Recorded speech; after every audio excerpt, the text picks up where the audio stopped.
Hello students, कैसे हैं बच्चे आप लोग की पढ़ाई अच्छी चल रही है ना? Very good.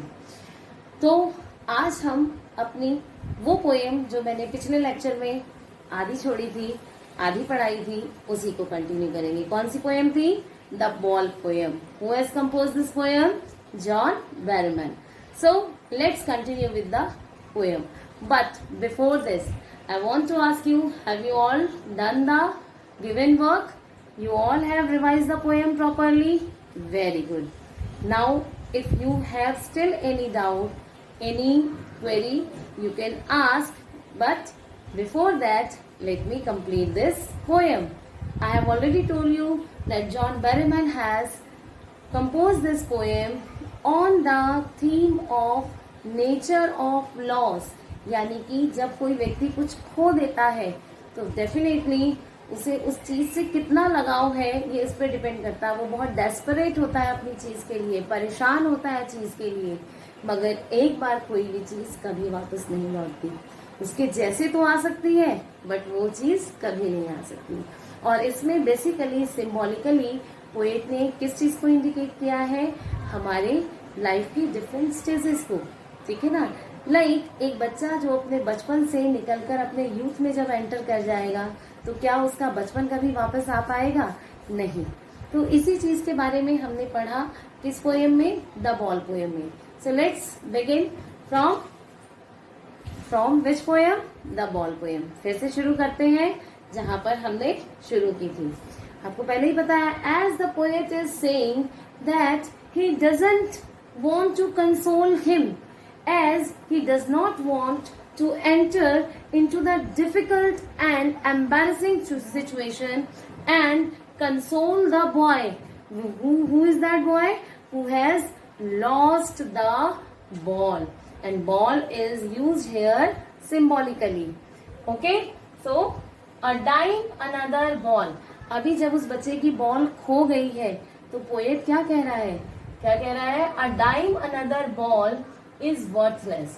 यानी कि अगर वो कह रहा है कि मैं उसे समझा सकता हूँ कि कोई बात नहीं, एक बॉल खो गई, दूसरी बॉल आ जाएगी। बॉल बहुत सस्ती सी आती है, एक dime. One dime means a dime means 10 cents। 10 cents is you can say the dime is the US currency. US की करेंसी है जिसका जो $1 का 10th पार्ट होती है, यानी कि बहुत चीप है। बॉल जो है बहुत सस्ती है, वो बहुत कम रेट में वो दूसरी बॉल खरीद सकता है। बट वो क्या कह रहा है? It is not good to tell the boy that ball is quite cheap and another ball can be purchased for a dime. वो क्या कह रहा है कि ये बच्चे को बताना ठीक नहीं रहेगा कि हम उसे ये कह दें कि कोई बात नहीं, दूसरी बॉल आ जाएगी, बॉल तो बहुत चीप थी, हम दूसरी नई बॉल खरीद सकते हैं। क्योंकि ये बात उसको बताना कहीं ना कहीं हम उसे डिस्ट्रैक्ट करते हैं उसकी रिस्पॉन्सिबिलिटीज से। वो कभी भी इन चीजों को वैल्यू नहीं कर पाएगा। जो चीज खोई है, अगर वो उस चीज को वैल्यू करता है then definitely the sense of responsibility is going to be develop in him and the boy will realise, definitely he will realize the sense of responsibility in this materialistic world. Why we are using this word materialistic? Because everything is here, one day is going to be destroyed. Everything is here transitory. So that's why the poet is saying this word materialistic. यहाँ पे जितनी भी चीजें हैं हमें सुख साधन की मिलती हैं, वो सब के सब भौतिक, यानी कि हमें सब आराम दे रही हैं। हम सब चीजों को अपने पोजीशन में रखना चाहते हैं, लेकिन वो सब नश्वर हैं। एक दिन सब की सब चीजें खत्म हो जाएंगी और जो लॉस हम बेयर करते हैं लाइफ में, उस लाइफ से उबरकर हमें आगे भी बढ़ना पड़ता है। Let's see further what people will take balls will be lost always. Little boy and no one buys a ball back. यहाँ पर पोएट क्या कह रहा है कि definitely everyone wants to possess more and more. People will try to make you understand about the worthless cry over the loss of worldly things. यानी कि हम यहाँ पर ये जो आपका बेटा इंडिकेट कर रहा है world of possession, world of possession अभी मैंने बताया, मेटेरियलिस्टिक वर्ल्ड को हमने कहा people will take balls and balls will be lost always. लोग जो है हमेशा चीजों के खोने पे रोते रहेंगे, बॉल हमारी यहाँ पे खोती रहेंगी। यहाँ पे तो बच्चा एक सिंबल है जो कि हम उसको सिंबॉलिकली यूज कर रहे हैं। हमारे जीवन में बहुत सारी चीजें आएंगी और वो खोएंगी, लेकिन कहीं ना कहीं वो हमें हमारी रिस्पॉन्सिबिलिटीज का एहसास भी कराएंगी। ठीक है, money is external, money is external, he is learning well behind his desperate eyes. Now the poet is saying this, that money is external. Money को एक्सटर्नल क्यों कहा गया है? क्योंकि मनी हमेशा बाहरी चीजों को खरीद सकती है, ये इतनी मैटर नहीं करती है। आप पैसे से इमोशंस नहीं खरीद सकते हैं, आप पैसे से फीलिंग्स नहीं खरीद सकते हैं। इसीलिए कोई चीज अगर खोई है तो आप पैसे से वैसी चीज तो खरीद सकते हैं, लेकिन जो चीज खोई है जिससे हमारे इमोशंस जुड़े हुए थे, शायद वो इमोशंस कभी नहीं आ सकते। सपोज आप में से किसी के पापा ने या किसी नियर एंड डियर ने आपको कोई चीज गिफ्ट की, बाजार में वैसी हजारों चीजें होंगी। सपोज एक पेन गिफ्ट किया, चाहे वो बेशक से 20 रुपए का हो, बट उस पेन की कीमत जब आपको मिल गई तो उसमें जो इमोशंस और फीलिंग्स के साथ जब वो कंबाइन हो चुकी है तो उसकी कोई कीमत नहीं रह जाती है। क्यों? क्योंकि वो आपके लिए प्राइसलेस हो जाती है। ठीक है ना? अब क्यों? क्योंकि वो आपको किसी ने बहुत इमोशंस के साथ दी है। आपने देखा होगा अगर आपकी कोई चीज खो जाती है तो आप बहुत दुखी होते हैं। अब दुखी होने के बावजूद अगर आपको कोई कहे कि आपको बाहर से मैंने ये चीज ला के दे दी, उसका रिप्लेसमेंट है, नो, वो चीज नहीं आई है, क्योंकि कहीं ना कहीं जब आप उस चीज को यूज कर रहे थे तो उसके साथ आपके इमोशंस जुड़ गए थे। तो यहाँ पर पोएट क्या कह रहा है? Money is external, he is learning, और वो इस बात को धीरे धीरे सीख रहा है। Learning well behind his desperate eyes, अपनी उदास आंखों के पीछे से वो धीरे धीरे इस चीज को सीख रहा है। समझ में आया? Actually no one gets a lost ball back, कोई भी जो खोई भी बॉल है उसको वापस नहीं ला सकता, क्योंकि मनी डजंट मैटर, पैसे की तो कोई बात ही नहीं है। The boy is learning this fact behind his hopeless eyes, he is trying to understand the nature of loss, he is trying to understand the nature of loss, something which everyone should understand one day, कुछ ऐसा जो हर व्यक्ति को कभी ना कभी सीखना पड़ेगा। The epistemology of loss, how to stand up knowing what every man must one day know, and most know many days how to stand up। यहाँ पर पोएट क्या कह रहा है कि देखो बेटा, सबसे पहले तो the epistemology of loss. What is the meaning of epistemology? Epistemology एक आप कह सकते हो फिलोसफिकल टर्म है नॉलेज के लिए। यहाँ पे किस चीज को इंडिकेट करता है? The knowledge of nature of loss, यानी कि नेचर ऑफ लॉस को समझने को। समझ में आया? द नेचर ऑफ लॉस, जो खोने की नेचर है, जो प्रवृत्ति है इस दुनिया में, उसको समझने की जो नॉलेज है उसको एपिस्टेमोलॉजी कहा है। यानी हम जब इस चीज को समझ जाते हैं कि इस दुनिया में जो चीज है वो एक दिन खोएगी ही खोएगी। समझ में आ रहा है? One day it is going to be lost, क्योंकि कुछ भी परमानेंट तो है नहीं, लेकिन फिर भी अपनी बिलोंगिंग्स को संभालना, उस रिस्पॉन्सिबिलिटीज को कैरी आउट करना, और अगर कोई चीज खो गई है तो उसके बाद हम उसको कितना मैच्योरली हैंडल कर पाते हैं और उस लॉस के बाद किस तरह से स्टैंड कर पाते हैं, इस बारे में पोएट ने कहा है। और उसने कहा है ये हमें सीखना ही पड़ेगा।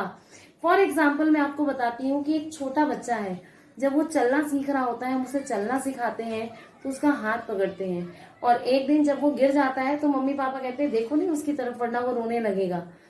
लेट हिम स्टैंड हिमसेल्फ, उसे खुद खड़े होने दो, उसे खुद समझने दो कि उसे किस तरह से गिरने के बाद संभलना भी है।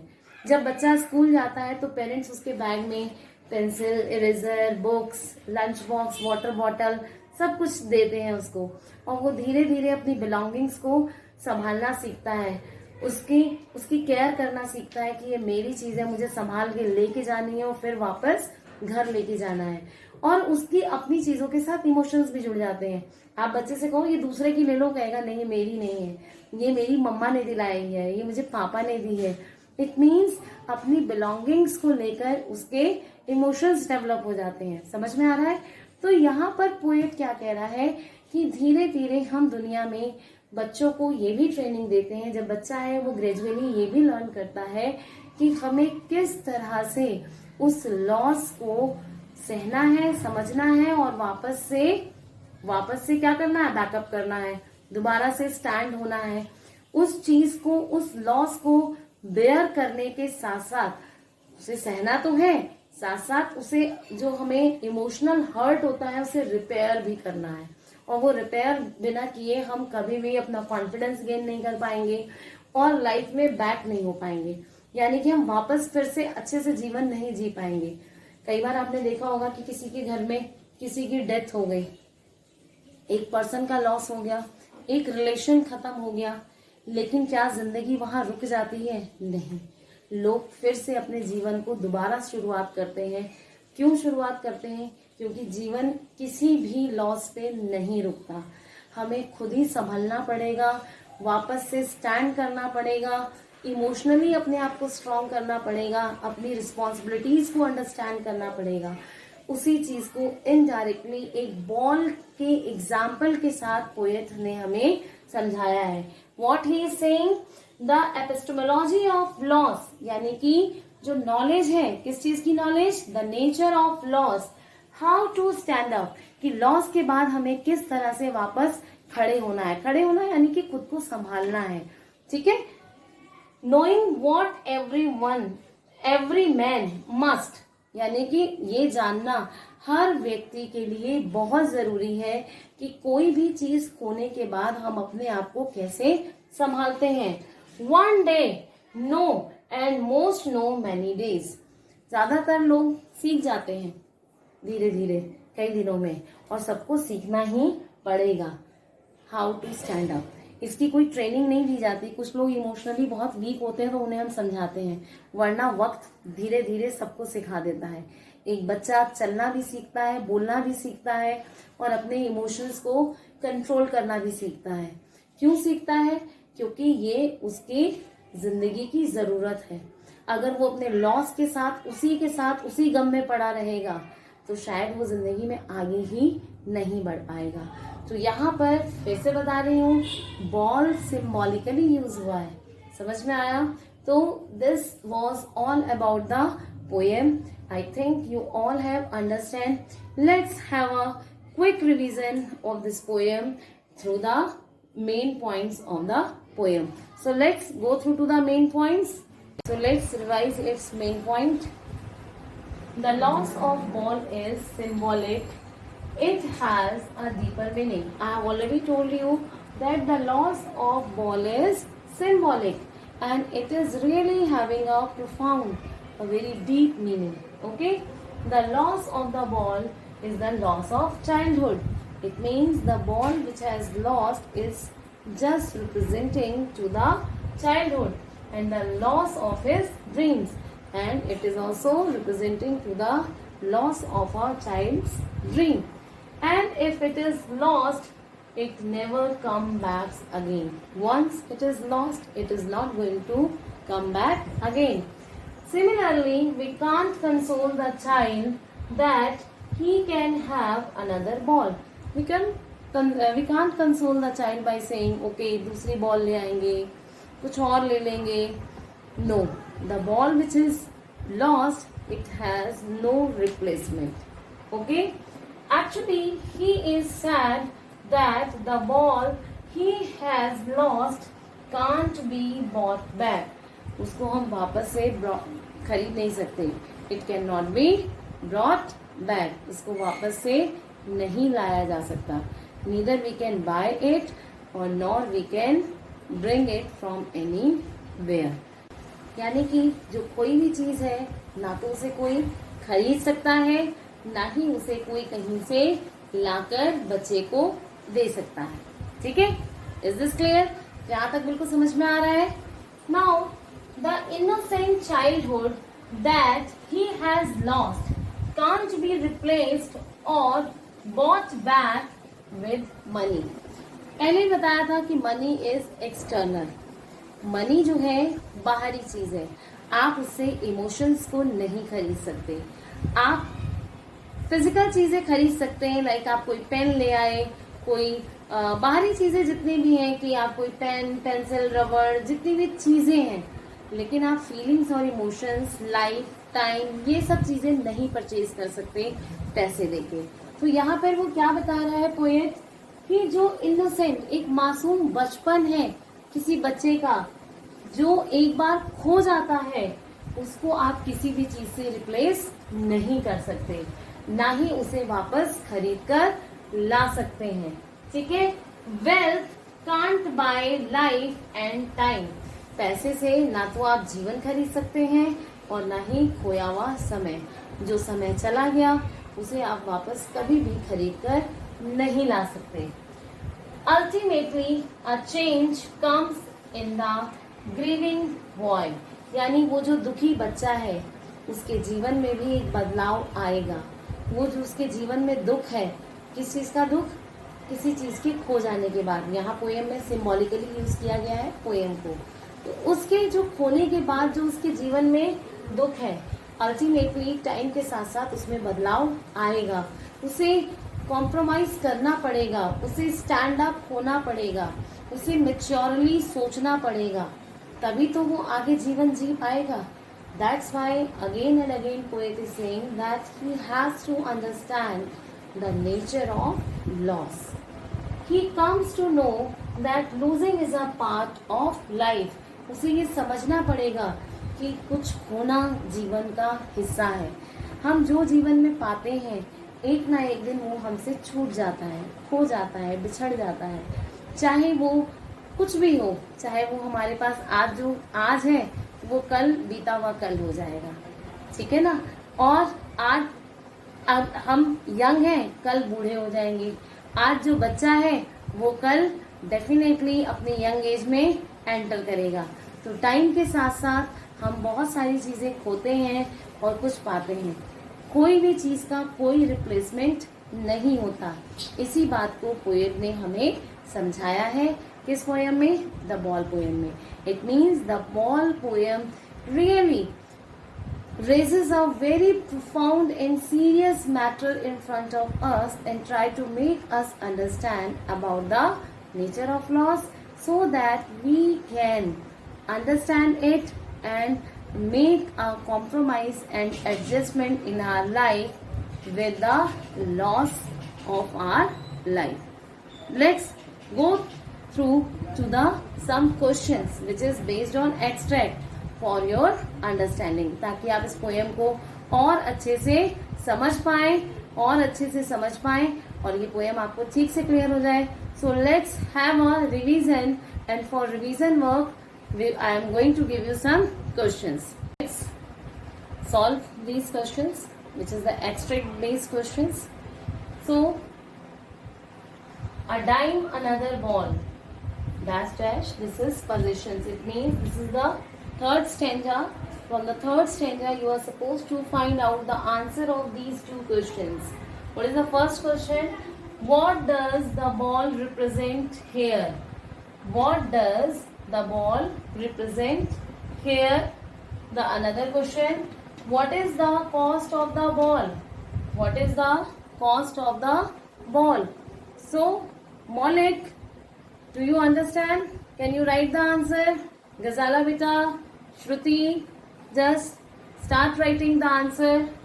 And from the next stanza, he is learning how to stand up. It means this is the fourth stanza, and from the last fourth stanza, you will write these two questions. What do you understand with the epistemology of loss, and what will be learned by the boy? What will be learned by the boy? So let's, you all have written, Okay. I am also giving you the answer of these questions. Let's write down the answer of these questions. So, tell me the answer. Have you written the answer or? Okay. What does the ball represent here? What you have written? Tell me the answer. The ball represents here all the good things in life. Okay? Or you can say childhood. Both the answers are correct. Some student, if they have written the answer childhood, that is also okay. And the ball is also representing all the good things in life. यानी कि कोई भी वो अच्छी चीज जो हमें बहुत नियर और डियर है, जो हमें बहुत प्यारी है, जो हमारे बहुत करीब है, उस चीज को रिप्रेजेंट करती है. ठीक है. Next, what is the cost of the ball? Very simple. The cost of the ball is just a dime. Just a dime. Dime, I have already told you, it is a currency of US. This is the 10th part of a dollar. Okay. Now, from the next stanza, what is the first question? What do you understand with epistemology of laws? So, epistemology of laws means the nature of laws. Having the knowledge of nature of laws. इसे हम कह सकते हैं this is the nature of laws. Yes. Next question. What will be learnt by the boy? बच्चा क्या सीखेगा? अगर उसकी कोई भी चीज खो जाती है तो मैंने बताया था कि डेफिनेटली वो क्या सीखेगा? उस लॉस से बाहर निकलना सीखेगा. ठीक है ना. उसको फेस करना सीखेगा.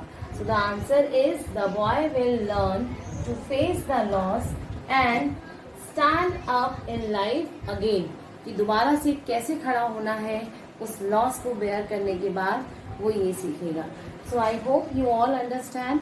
If there will be any doubt, you can call me or you can drop the message, the question in the WhatsApp group.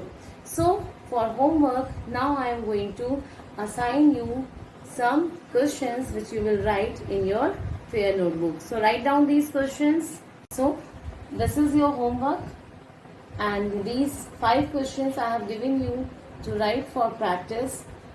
You will go through to the poem properly. If you will go through to the poem properly, definitely it will be very easy for you to answer these questions. And these questions are really very important, and many times they have been included in the board exam also. So you will specially take care about these questions, and definitely one question will be there in your board exam from these 5 questions. So I am once again emphasizing on this. Learn this, repeat this, go through to this properly, and well versed with this poem as well as these question answer. So let's repeat these questions. What are these questions? First of all, comment on the title of the poem.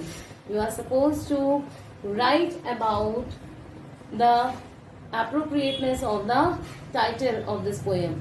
Do you think that the poem's title, the ball poem, is apt title? So comment on this. Next question. What is the theme of the poem? What is the theme of the poem? Which poem? The ball poem. Why does the poet remain a mute spectator? आपको क्यों ऐसा लगता है कि जो writer है बिल्कुल mute? Mute तो पता है ना, बिल्कुल शांत चुप, जैसे म्यूट टीवी में भी दबा देते हैं. स्पेक्टेटर यानी वो बिल्कुल शांत दर्शक की तरह से उसे क्यों देख रहा है? क्योंकि उसने बीच में जाके इंट्रूड तो नहीं किया. कोई इंट्रूजन नहीं था उसका कि उसने जाकर उसे समझाया हो कि भाई बॉल खो गई है, कोई बात नहीं. उसने बिल्कुल साइलेंटली उसको ऑब्जर्व किया. तो why did he do so? वो ऐसा क्यों कर रहा था कि उसको चुपचाप से पीछे से देख रहा है? So you are suppose to answer this also. Next question is what is the general rule of this world of position? Why is money external? यानी कि जनरली इस वर्ल्ड का रूल क्या है? Definitely getting and losing. हम इस दुनिया में जब आते हैं तो हमें बहुत सारी चीजें मिलती हैं और टाइम के साथ उनमें से बहुत सारी चीजें खो जाती हैं और न्यू एड ऑन होती रहती हैं. ठीक है ना. तो ये हमें इस बात पे फोकस करना है. And why money is external? I have already discuss, because we can not buy everything with money. Money is external. We can just buy these materialistic things with this money, not emotions, love, life and time. So you are supposed to focus on these points also. Next question is, what is the boy learning from the loss of the ball? यानी कि उस ball के खोने से बच्चा क्या क्या सीख रहा है. बच्चा बहुत चीजें सीख रहा है कि that whatever the time, whatever the life phases is going to be past or lost, that is not going to be come back. Moreover, he is going to learn how to come from that situation. So you are supposed to cover up these points in the answer. I hope it will be helpful for you and you all will write the answer of these important questions. Once again I am reminding, this is really very important. So do your work on time. Show me your work through WhatsApp and just give me the update if you will have any problem. Till then, bye bye. Have a nice day. We will just meet soon in the next video.